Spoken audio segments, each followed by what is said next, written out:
There seems to be a misconception doing the rounds about Damien Chazelle's La La Land. Outlets are describing the film as a revitalisation of the musical genre, a world that modern-day audiences are waiting to fall back into. The welcoming arms of beautifully written music combined with choreographed dance. Yet here's the thing, La La Land isn't a musical. At least, not in the sense we have seen as a cinema-going audience ever before.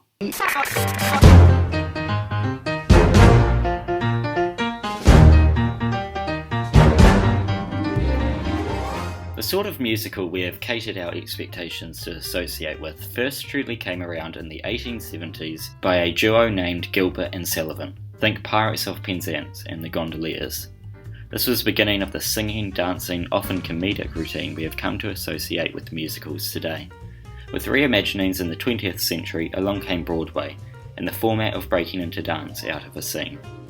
Lord Andrew Lloyd Webber, writer of works such as The Lion King and Les Miserables, describes the audience's relationship with musicals as being down to a set of conventions. You've got to get the construction right. The really great musicals are very well constructed. What he's talking about here is the idea of a scene being broken up into three parts: dialogue, conflict or a setup, and then through song resolution. It's a format audiences have come to expect, from classics such as Singing in the Rain through to Disney blockbusters. We can see it here in the recent stage adaptation of Matilda. In this world, children, there are winners and there are losers. You are small, shriveled, foul-smelling and weak. Just because you find that life's not fair, it doesn't mean that you just have to grin and bear it. L-B-L-E-D-O-L-T-I-N Revolting time! U-S-I-N-G So!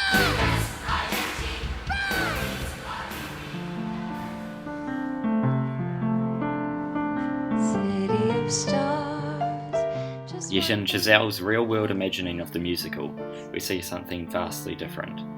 The music becomes an extension of the scene, rather than a separate element. The problem normally encountered before the breakout of song is instead included within.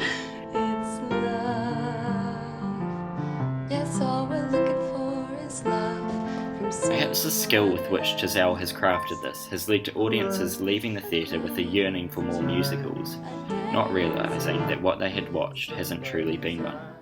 The big musical numbers audiences recognise, of City of Stars and Another Day of Sun, aren't the main musical elements of the film.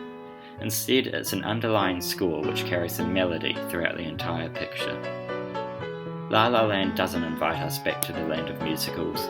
Instead, it invites us to a film once again in which the truths and shortcomings of life are conveyed, and we are never sure what will come next.